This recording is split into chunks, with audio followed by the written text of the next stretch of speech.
Hi students, today we are discussing one of the aspects we study in the chapter atomic structure called Heisenberg's uncertainty principle.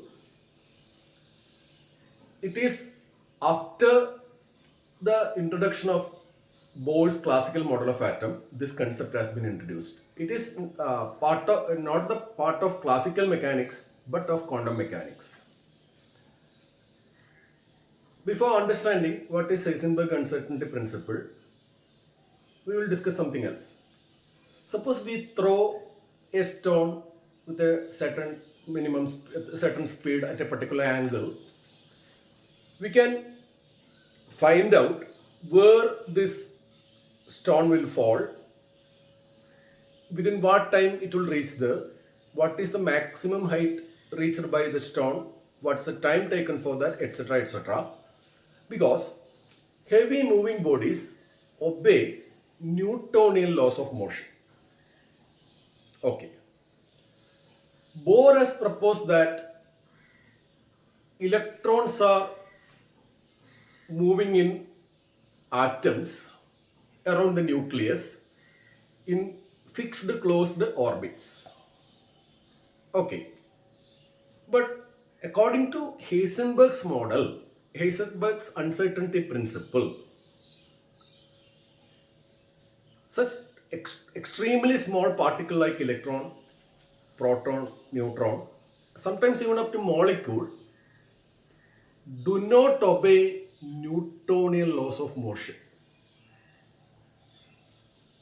If a moving particle does not obey Newtonian laws of motion, it will be impossible to predict or determine its trajectory. Actually, orbits are nothing but circular trajectories of electron around the nucleus. Since electron is such a small particle, it would be impossible to determine its trajectory. And so, Bohr's proposal that electrons are moving in fixed closed orbits where they are located with a 100% certainty is impossible. This idea was introduced by Heisenberg. Now the question comes, why it become impossible to determine the trajectory of such a small particle? Actually, it is due to the dual character of these electrons as proposed by de Broglie. So de Broglie's theorem and Heisenberg's uncertainty principle are related. Actually, de Broglie's theorem and Heisenberg's uncertainty principle together laid down the foundation for quantum mechanics introduced by Werner Heisenberg, Erwin Schrödinger, and Paul Dirac later. So, as per de Broglie's theorem, the exact electrons have dual character, and due to this dual character, it becomes impossible to determine the position and the speed or momentum of a particle like electron at the same time. At the same time, you cannot determine the position and speed of electron with the accuracy, with exactness. But in the case of heavy moving bodies, it is not a problem. You can decide the position and momentum for heavy bodies, heavy moving bodies. That's why in a cricket field, a fielder can catch the ball by determining, by standing where he can catch the flying ball. So there, such uncertainties are not playing in a role. But in the case of extreme small particles, only this law is valid. Now we will see why it is impossible to do so. See, to observe an electron, to observe anything, light must fall upon it and the reflected ray must reach our eyes so that we can observe, we can see the thing. The same thing is applicable to the moving electron in an atom also. To observe an electron in an atom, a light ray must fall upon it, get reflected, and that reflected ray must reach our eyes. then we can see. Maybe it is through a microscope or so, electron microscope or so. But there comes the problem. The light we used to observe the electron as well as the electron itself has dual character. Both have dual character. So what happen is that electron, keep on moving in the atom. So if we, for the time being, if we take electron as a particle and which is in constant movement, when the light ray falls upon it, there will be a change in its original position at that instant, somewhere within plus or minus lambda. It can be moved within the range plus or minus lambda to either side. It doesn't say exactly plus lambda or exactly minus lambda, but somewhere in between, anywhere in between these two points. We cannot decide that. See, this lambda is the wavelength of this light used. So the very method brings the problem. It is not our error. It is not due to our error we cannot fix the position. Suppose your ring has lost in darkness, and suppose you are searching it with a torchlight, and suppose the very torchlight when fall upon it knocks away the ring. Can you ever find the ring? Never, because the very light you use is knocking it away to further darkness. Likewise, when you try to observe this electron using a ray, the ray, but it is not to any distance, but to a restricted distance. Within this restricted distance, it can be moved onto either side. So it become impossible to determine the exact position. Then you can do one thing. If you reduce the wavelength by increasing the frequency, then the range will be less because wavelength is less, isn't it? But there's a problem. The problem is that you not only have to decide its a position at that instant, but also its a velocity or momentum or kinetic energy at the same instant. When you decrease the wavelength, the frequency increases.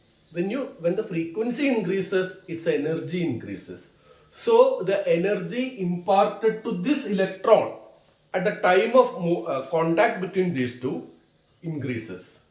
So its original energy deviates much.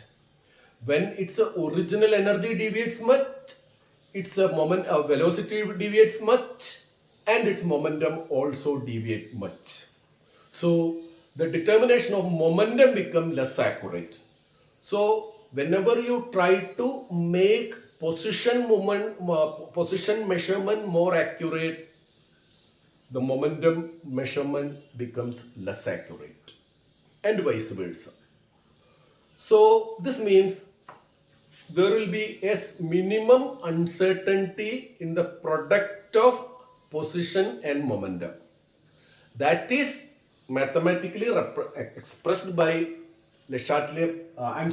Heisenberg principle as delta x into delta p is equal to h by delta x into delta p greater or equal to h by 4 pi, or h cross by 2, where h cross is h by 2 pi. H is Planck's constant, h by 4 pi, h cross by 2, where h cross is what? H by 2 pi. Okay, 2. And its value, you make it by heart, 5.3 into 10 to the power minus 35. 5335. That way you can remember. And its unit is same as that of Planck's constant, joule second. Okay. We use only that dimension, that unit for calculating any problem using Heisenberg's principle. But we know when the sign is this, we cannot use it for problem. So for problems, we use the equal sign only, equality sign only. Delta x into delta p is equal to h by 4 pi is equal to 5.3 into 10 to the power minus 35. Also we know delta p change in momentum is mass into change in velocity. So delta x into delta v, h by 4 pi m is equal to 5.3 into 10 to the power of minus 35 m particle. Okay, these are the things we use to solve the problems. Okay.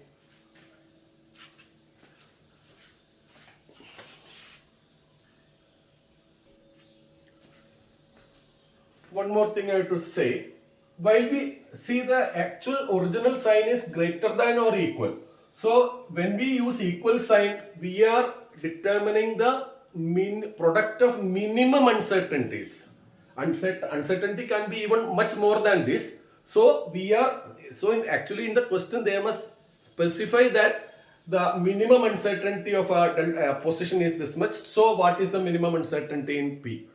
Got that? Then only we can use this equal sign. It can be any value higher than this, or minimum it must be this much. Okay, that you have to remember. Then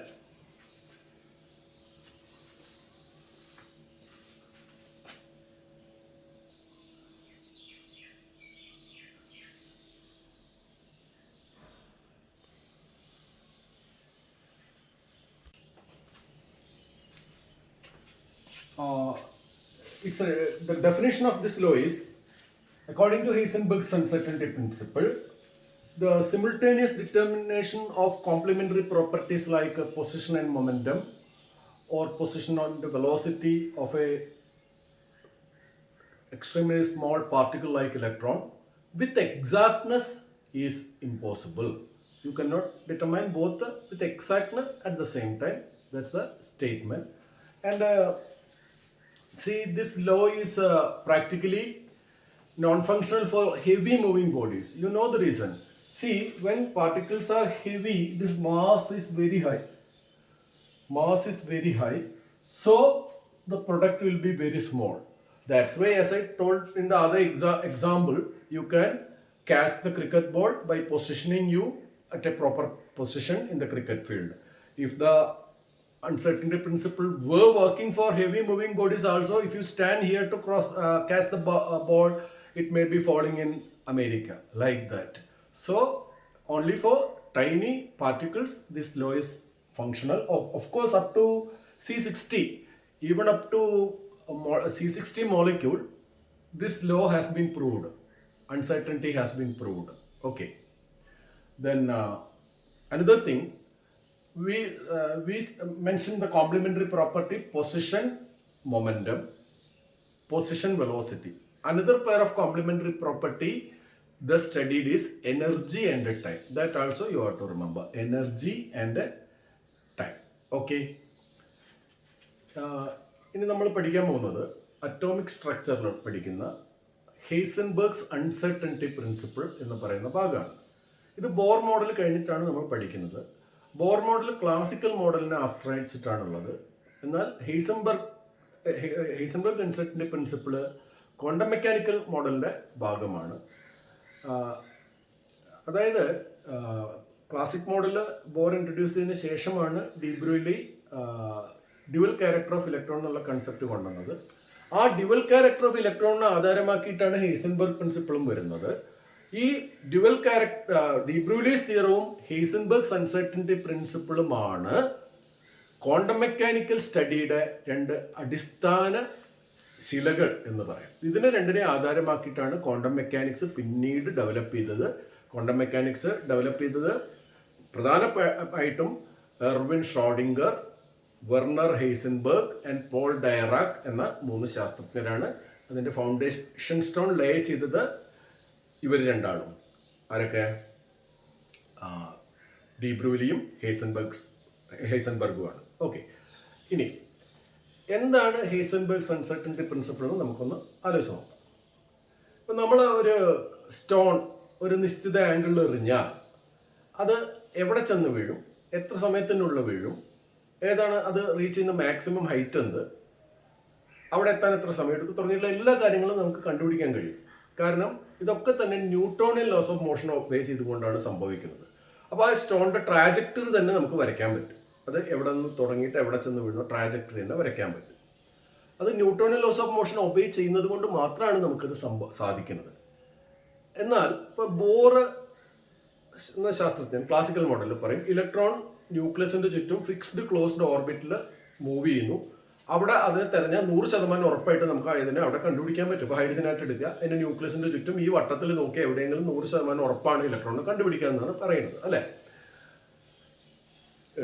Heisenberg പറഞ്ഞു ഇത് അസാധ്യമാണ്, ഇങ്ങനെ predict ചെയ്യാൻ പറ്റില്ല. കാരണം എന്താ, electron എന്ന് പറഞ്ഞാൽ ഒരു മൈന്യൂട്ട് പാർട്ടിക്കിൾ ആണ്.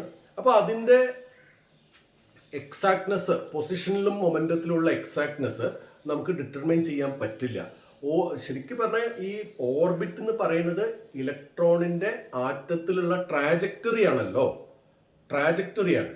ആ ട്രാജക്ടറി ഇലക്ട്രോണിനെ പോലുള്ള ഒരു പാർട്ടിക്കിളിന് കണ്ടുപിടിക്കാൻ നമുക്ക് സാധിക്കില്ല എന്നാണ് ഹെയ്സൻബർഗ് പറയുന്നത്. അസാധ്യമാണെന്നാണ് പറയുന്നത്. അതായത് ബോറ് ആദ്യം പറഞ്ഞു 100% ഉറപ്പോടെ കണ്ടുപിടിക്കാന്ന് പറഞ്ഞു. അപ്പോൾ ഇവിടെ എന്താ സംഭവിക്കുന്നത് വെച്ചാൽ കൃത്യതയിൽ നിന്ന് കൃത്യത ഇല്ലായ്മയിലേക്കാണ് കാര്യങ്ങൾ പോണത്. ഇപ്പൊ ശാസ്ത്രത്തിന്റെ സ്വഭാവം എന്താ വെച്ചാൽ ഒരു സംഗതി കൃത്യമായി പറയാൻ പറ്റുമെങ്കിൽ അത് കൃത്യമായി പറയണം. നേരെ മറിച്ചിട്ട് കൃത്യമായി പറയാൻ പറ്റാത്തതാണെങ്കിൽ അത് കൃത്യമായി അങ്ങനെ സാധിക്കില്ല എന്നുള്ളതാണ് സത്യം. അതാണ് ശാസ്ത്രീയ വീക്ഷണം. അതുകൊണ്ടാണ് ബാക്കി എല്ലായിടത്തും നമ്മൾ ശാസ്ത്രത്തില് കൂടുതൽ കൂടുതൽ കൃത്യതയിലേക്ക് പോകുമ്പോൾ ഈ ഒരു കാര്യത്തിൽ കൃത്യതയില്ലായ്മയിലേക്ക് വരാൻ തിരിച്ചു നടക്കാൻ കാരണം അതാണ് ശാസ്ത്ര സത്യം എന്നുള്ളത് കൊണ്ടാണ്. കണ്ടുപിടിക്കാൻ കഴിയില്ല, അത് പ്രപഞ്ചത്തിന്റെ നിയമമാണ്. അതുകൊണ്ടാണ് ഹെയ്സൻബർഗ് അൺസർട്ടനിറ്റി പ്രിൻസിപ്പിൾ എന്നുള്ളത് വളരെ ഇമ്പോർട്ടൻറ്റ് ലോ ആയിട്ട് മാറുന്നത്. പറഞ്ഞാൽ മനസ്സിലായല്ലോ? അപ്പോൾ പറയുന്നത് എന്താ വെച്ചാൽ അങ്ങനെ ഇലക്ട്രോണിന്റെ ഭ്രമണപഥം നമുക്ക് നിശ്ചിതമായിട്ട് തീരുമാനം എടുക്കാൻ പറ്റില്ല എന്നാണ് ഹെയ്സൻബർഗ് പറയുന്നത്. അതിന്റെ കാരണമാവട്ടെ അതിന്റെ ഡ്യുവൽ ക്യാരക്ടറാണ്. അപ്പോൾ ബോർ പറയുന്നത് തെറ്റാണ്, ബോർ പറഞ്ഞ ഭ്രമണപഥങ്ങൾ തെറ്റാണ്. മനസ്സിലായല്ലോ? 100% ഉറപ്പോടെ നമുക്ക് ഇലക്ട്രോണിനെ കണ്ടുപിടിക്കാൻ കഴിയില്ല. ഓക്കെ, ഇനി അതിന്റെ കാരണം എന്താ നോക്കാം. ഈ ഡ്യുവൽ ക്യാരക്ടർ വരുന്നതുകൊണ്ട് എന്താ പ്രശ്നം നമുക്ക് നോക്കാം. ഇപ്പോൾ ഒരു ഇലക്ട്രോൺ ഒരു ആറ്റത്തിൽ മൂവ് ചെയ്തുകൊണ്ടിരിക്കുകയാണ്. മൂവ് ചെയ്യുന്ന ഇലക്ട്രോണിനെ നമുക്ക് കൃത്യമായിട്ട് കണ്ടുപിടിക്കണമെങ്കിൽ ഓരോ ഇൻസ്റ്റന്റിലും, അത് മൂവ് ചെയ്തുകൊണ്ടിരിക്കുമ്പോൾ ഓരോ ഇൻസ്റ്റന്റിലും അതിന്റെ പൊസിഷനും അതിന്റെ മൊമെന്റവും നമ്മൾ കണ്ടുപിടിക്കണം എന്നാണ് പറയുന്നത്. ഓരോ ഇൻസ്റ്റന്റിലും പൊസിഷനും മൊമെന്റവും തിരിച്ചറിയണം. ഇപ്പം നമ്മളൊരു സാധനത്തിനെ കാണുന്നത് എങ്ങനെയാണ്? അതിൻ്റെ മുകളിൽ ലൈറ്റ് വന്ന് വീണിട്ട് അത് തിരിച്ചു വന്ന് കണ്ണിൽ പതിക്കുമ്പോഴാണ് നമ്മൾ സാധനം കാണുന്നത്. ഇത് ഇലക്ട്രോണിനെ സംബന്ധിച്ചിട്ടും ബാധകമാണ്. അതിൻ്റെ മുകളിൽ ലൈറ്റ് വന്ന് വീണം അത് റിഫ്ലക്ട് ചെയ്തിട്ട് നമ്മുടെ കണ്ണിൽ വന്ന് പതിക്കണം. ഇവിടെയാണ് പ്രശ്നം. ഈ നമ്മൾ കണ്ടുപിടിക്കാൻ ഉപയോഗിക്കുന്ന ലൈറ്റിനും കണ്ടുപിടിക്കപ്പെടുന്ന ഇലക്ട്രോണിനും രണ്ടിനും ഡ്യുവൽ ക്യാരക്ടർ ഉണ്ട്. അതുകൊണ്ട് എന്ത് സംഭവിച്ചാൽ ഒരു ലൈറ്റ് ബീം വന്നിട്ട് ഇലക്ട്രോണിന്റെ മുകളിൽ വീഴുമ്പോൾ, പതിക്കുമ്പോൾ ഇതിന്റെ രണ്ടിന്റെ ഡ്യുവൽ ക്യാരക്ടർ കാരണം ഒരു അസ്വാഭാവികമായ ഒരു സംഗതി സംഭവിക്കും. അതെന്താ വെച്ചാൽ ഇലക്ട്രോൺ ആ നിമിഷത്തിൽ അതിനൊരു പൊസിഷൻ ഉണ്ടാവും. മൂവ് ചെയ്തുകൊണ്ടിരിക്കുകയാണെങ്കിലും ആ നിമിഷത്തിൽ ഒരു പൊസിഷൻ ഉണ്ടാവുമല്ലോ, അവിടെ നിന്ന് അത് കുറച്ച് വ്യതിചലിച്ചേക്കാം. +or- λ രണ്ട് ഭാഗത്തേക്ക് പോയിട്ട് വ്യതിചലിച്ച് പോകും. കൃത്യമായിട്ട് പറയാൻ പറ്റില്ല എങ്ങോട്ട് എത്ര വ്യതിചലിക്കുന്നു, പക്ഷേ റേഞ്ച് ഇതാണ്. ഇതിന്റെ അകത്ത് എങ്ങോട്ട് വേണമെങ്കിൽ വ്യതിചലിച്ചേക്കാം. ഇത് നമുക്ക് ഉറപ്പിക്കാൻ പറ്റില്ല, നമുക്ക് തീരുമാനം എടുക്കാനും പറ്റില്ല എങ്ങോട്ട് മാറി എന്നുള്ളത്. മെഷർ ചെയ്യാനും പറ്റില്ല. കാരണം നമ്മൾ കാണാൻ ഉപയോഗിച്ച പ്രകാശ തരംഗം തന്നെയാണ് ഇത് ചെയ്യുന്നത്. നമ്മൾ ചെയ്യുന്നതിലെ എറർ കൊണ്ടല്ല, നമുക്ക് ഒഴിവാക്കാൻ കഴിയാത്തൊരു എററാണ്. പറഞ്ഞ മനസ്സിലായല്ലോ? അപ്പൊ അതിന്റെ പൊസിഷൻ കൃത്യമായിട്ട് കണ്ടുപിടിക്കാൻ കഴിയാതെ വരും. പറഞ്ഞ മനസ്സിലായല്ലോ? പിന്നെ നമുക്ക് കഴിയുന്നത് എന്താ വെച്ചാൽ ആ കൃത്യതയില്ലായ്മ കുറയ്ക്കാൻ പറ്റും. അതിനെന്ത് ചെയ്താൽ മതി? വേവ് ലെങ്ത് കുറഞ്ഞ റേഡിയേഷൻ ഉപയോഗിച്ചാൽ മതി. വേവ് ലെങ്ത് കുറഞ്ഞാകുമ്പോൾ അകന്ന് പോകുന്നതും കുറയും, +or- കുറയും. പക്ഷെ അവിടെയാണ് വേറെ പ്രശ്നമുള്ളത്. നമുക്ക് ഇലക്ട്രോണിന്റെ പൊസിഷൻ മാത്രം കൃത്യമായിട്ട് അറിഞ്ഞാൽ പോരാ, അതേ ഇൻസ്റ്റന്റിലുള്ള അതിന്റെ മൊമെന്റം കൂടി അറിയണം. നമ്മൾ വേവ് ലെങ്ത് കുറച്ചിട്ട് ഫ്രീക്വൻസി കൂട്ടുമ്പോൾ അതിന് എനർജി കൂടും, ആ പ്രകാശ തരംഗത്തിന് എനർജി കൂടും. അപ്പൊ ഇത് വന്നിട്ട് ഇലക്ട്രോണിന്റെ മുകളിൽ പതിക്കുമ്പോൾ ഇലക്ട്രോണിലേക്ക് കൺവേ ചെയ്യപ്പെടുന്ന എനർജി കൂടും. അതുകൊണ്ട് ഇലക്ട്രോണിന്റെ സ്വന്തമായി ഉണ്ടായിരുന്ന വെലോസിറ്റിയിൽ മാറ്റം വരും. വെലോസിറ്റിയിൽ മാറ്റം വരുമ്പോൾ മൊമെന്റം മാറും. അപ്പൊ എന്ത് സംഭവിക്കും? മൊമെന്റം കൃത്യമല്ലാതെയും മാറും. നമ്മൾ പൊസിഷൻ കൃത്യമാക്കാൻ ശ്രമിക്കുന്നത് വേവ് ലെങ്ത് കുറച്ചിട്ട്, വേവ് ലെങ്ത് കുറയ്ക്കുമ്പോൾ ഫ്രീക്വൻസി കൂടും, എനർജി കൂടും, അപ്പോൾ മൊമെന്റം കൃത്യമല്ലാതെയും മാറും. ഇനിയിപ്പോൾ മൊമെന്റം കൃത്യമാക്കണമെങ്കിലോ വേവ് ലെങ്ത് കൂട്ടണം, അപ്പോൾ പൊസിഷൻ കൃത്യമല്ലാതാവും. അപ്പോൾ അതെന്താ മനസ്സിലാക്കേണ്ടത്? ഇവ തമ്മിലുള്ള അതായത് കൃത്യത, പൊസിഷന്റെ കൃത്യതയില്ലായ്മയുടെയും മൊമെന്റത്തിന്റെ കൃത്യതയില്ലായ്മയുടെയും പ്രൊഡക്റ്റ് Δx × Δp അത് ചുരുങ്ങിയത് ഇത്രയെങ്കിലും ഉണ്ടാവും, ഒരു നിശ്ചിത വാല്യൂ ഉണ്ടാവും, അല്ലെങ്കിൽ അതിൽ കൂടുകയുള്ളൂ, കുറയില്ല. അതാണ് നമ്മൾ മാത്തമാറ്റിക്കലായിട്ട് Δx × Δp > h/4π എന്ന് ശാസ്ത്രത്തിൽ ഹെയ്സൻബർഗ് കണ്ടുപിടിച്ചത്. പറഞ്ഞ മനസ്സിലായിട്ടോ? ചുരുങ്ങിയത് h/4π ഉണ്ടാവും, അല്ലെങ്കിൽ അതിലും കൂടും. h/2π എന്നുള്ള ടേം നമ്മൾ പലപ്പോഴും കേട്ടിട്ടുള്ളതാണ്. അതിനെ x× എന്ന് പറയും. അപ്പൊ h/4π നമുക്ക് h/2 എന്ന് പ്രസന്റ് ചെയ്യാൻ പറ്റും. പിന്നെ ഇത് ബൈ ഹാർട്ട് ആക്കാം. 5.3 × 10⁻⁻35 ആണ് അതിന്റെ വാല്യൂ. 5335. അപ്പോൾ പിന്നെ അത് മറന്നു പോയില്ല. പിന്നെ അതിന്റെ യൂണിറ്റ് പ്ലാങ്ക്സ് കോൺസ്റ്റന്റ് യൂണിറ്റ് തന്നെയാണ്. 4πക്ക് യൂണിറ്റ് ഇല്ലല്ലോ, അപ്പോൾ ജൂൾ സെക്കൻഡ് ആണ്. പറഞ്ഞ മനസ്സിലല്ലോ. അപ്പോൾ ഈ പ്രോബ്ലത്തിൽ നമുക്ക് ഈ സൈൻ വെച്ചിട്ട് ചെയ്യാൻ പറ്റില്ലല്ലോ. അപ്പോൾ നമുക്ക് ഈക്വൽ വെച്ചിട്ട് മാത്രമേ ചെയ്യാൻ പറ്റുള്ളൂ. അപ്പോൾ അതിന്റെ അർത്ഥം എന്താ അറിയോ? മിനിമം അൺസർട്ടനിറ്റീസ് ആണ് നമ്മൾ കാൽക്കുലേറ്റ് ചെയ്യുന്നത്. ഇപ്പോൾ അൺസർട്ടനിറ്റി ഇൻ പൊസിഷൻ എത്രയാണെങ്കിൽ what is the minimum uncertainty in momentum, അല്ലെങ്കിൽ അൺസർട്ടനിറ്റി ഇൻ മൊമെന്റം എത്രയാണെങ്കിൽ ചോദ്യത്തിൽ ചോദിക്കേണ്ടത് അങ്ങനെയാണ്. What is the minimum uncertainty in position? Uncertainty in momentum is this much, so what is the uncertainty in position എന്ന് വെച്ചാൽ അതിന് പല ഉത്തരങ്ങളും ആവാം. അതുകൊണ്ട് എന്തെന്ന് ഉപയോഗിക്കണം? മിനിമം അൺസർട്ടനിറ്റി പറയണം. അപ്പോൾ മാത്രമേ നമുക്ക് ഈ ഇക്വേഷൻ ഉപയോഗിക്കാൻ പറ്റുള്ളൂ. അഥവാ ചോദ്യത്തിൽ അങ്ങനെ വിട്ടുപോയിട്ടുണ്ടെങ്കിലും അവർ ഉദ്ദേശിച്ചത് മിനിമം അൺസർട്ടനിറ്റി ആണെന്ന് ഉറപ്പിക്കുക, ഇല്ലെങ്കിൽ can be any value. Okay, അപ്പോൾ അത് ഓർത്ത് വെക്കുക. പിന്നെ ഈ ലോയുടെ ഡെഫിനിഷൻ എന്താ? According to Heisenberg uncertainty principle, the simultaneous determination of complementary properties like position and momentum or position and speed of a subatomic particle like electron with exactness is impossible. കൃത്യമായിട്ട് രണ്ടും കൂടി ഒരേ സമയത്ത് മെഷർ ചെയ്യാൻ സാധിക്കില്ല. ഇതാണ് law പറയുന്നത്. അതിന്റെ മാത്തമാറ്റിക്കൽ എക്സ്പ്രഷൻ ആണ് ഈ പറഞ്ഞ കാര്യങ്ങൾ. പിന്നെ ഇത് ഹെവി ബോഡീസിന് ഇത് ബാധകമേ അല്ല എന്ന് പറയാം. കാരണം എന്താ വെച്ചാൽ അവിടെ മാസ് കൂടുതലുള്ളതുകൊണ്ട് ഈ ടേം ഒന്നാകെ നോക്കുമ്പോൾ വളരെ നിസ്സാരമായിരിക്കും. അപ്പോൾ uncertainty in position momentum product വളരെ ചെറുതായിരിക്കും. അപ്പോൾ അതുകൊണ്ടാണ് ഇപ്പോൾ നമ്മൾ ക്രിക്കറ്റ് ഫീൽഡിൽ ക്രിക്കറ്റർ ബാറ്റ്സ്മാൻ ബോൾ ഹിറ്റ് ചെയ്യുമ്പോൾ അത് നോക്കിയിട്ട് നമ്മൾ എവിടെ നിന്നാണ് നമുക്കത് ക്യാച്ച് ചെയ്യാൻ പറ്റുന്നുള്ളത് ഫീൽഡർക്ക് ഉറപ്പിക്കാൻ പറ്റുന്നത് അൺസർട്ടനിറ്റി വളരെ കുറഞ്ഞുകൊണ്ടാണ്. പുള്ളിക്ക് അറിയാം അത് വരുന്നത് കണ്ടാൽ ഇന്ന സ്ഥലത്ത് നിന്ന് ഏകദേശം എനിക്കത് കൃത്യമായി ക്യാച്ച് ചെയ്യാൻ പറ്റുന്നത്. അഥവാ ക്രിക്കറ്റ് ബോളിന് ഒരു ഇലക്ട്രോൺ ആണ് വരുന്നതെങ്കിൽ ഇവിടെ നിൽക്കുന്നത് അമേരിക്കയിലോ അല്ലെങ്കിൽ ചന്ദ്രനിലോ ആയിരിക്കും പോയി വീഴുക ഇലക്ട്രോൺ. പറഞ്ഞാൽ മനസ്സിലായില്ലേ? അപ്പോൾ അവിടെ സബറ്റോമിക് പാർട്ടിക്കിൾ മാത്രമല്ല കേട്ടോ, atom, molecule up to C60 വരെ ഡ്യുവൽ ക്യാരക്ടറും ഈ പറഞ്ഞ അൺസർട്ടനിറ്റിയും ഒക്കെ സ്റ്റഡി ചെയ്തിട്ടുണ്ട്. അതുകൊണ്ട് വെറും ഇലക്ട്രോണിന് മാത്രം നല്ല അർത്ഥം. പറഞ്ഞാൽ മനസ്സിലായല്ലോ, അത് ഓർക്കുക.